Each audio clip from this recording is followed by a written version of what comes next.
YCP నాయకులపై TDP రాష్ట్ర అధికార ప్రతినిధి మహాసేన రాజేష్ ఆగ్రహం వ్యక్తం చేశారు.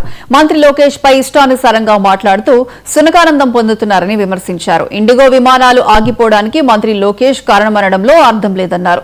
ఇకనైనా వైసీపీ ఇలాంటి ఆరోపణలు చేయడం మానుకోవాలని సూచించారు. నారా లోకేష్ అనే ఒక యువ నాయకుడి మీద ఈ రోజున వైసీపీ పార్టీలో ఉన్న నాయకులందరూ కూడా నోటికి ఎలా వస్తే అలా మాట్లాడారు. వీళ్ళని చూస్తుంటే, వీళ్ళ ఆనందం చూస్తుంటే ఒకసారి నాకు అనిపిస్తుంది అంటే సునకానందం అనే మాట గుర్తొస్తుంది వైసీపీ నాయకులు. ఇప్పుడు జరిగిన విషయం ఏంటంటే, విమానయాన రంగంలో కొన్ని సంస్కరణలు తీసుకొచ్చింది కేంద్ర ప్రభుత్వం.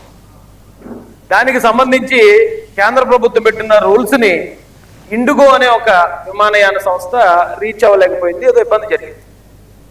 ఆ కారణంగా రిపబ్లికన్ టీవీ అనే ఒక నేషనల్ మీడియాలో అర్నాబ్ గోస్వామి అనే జర్నలిస్ట్ మాట్లాడుతున్నప్పుడు ఆ తెలుగుదేశం పార్టీ నుంచి జాతీయ అధికార ప్రతినిధి దీపక్ రెడ్డి గారు మాట్లాడుతున్నప్పుడు ఇప్పుడు ఈ సమస్య మీద మీరు ఏ చర్యలు తీసుకుంటున్నారని అర్నాబ్ గారు అడగడం జరిగింది. దానికి మా తెలుగుదేశం పార్టీ జాతీయ అధికార ప్రతినిధి గారు అన్నది ఏంటంటే, దీని మీద మేము కూలంకషంగా యాక్షన్ తీసుకుంటున్నామండి, దీని మీద మా యువ నాయకుడు నారా లోకేష్ గారు కూడా దీన్ని మానిటర్ చేస్తున్నారు, వార్ రూమ్ పెట్టి అని చెప్పి ఆయన చెప్పడం జరిగింది.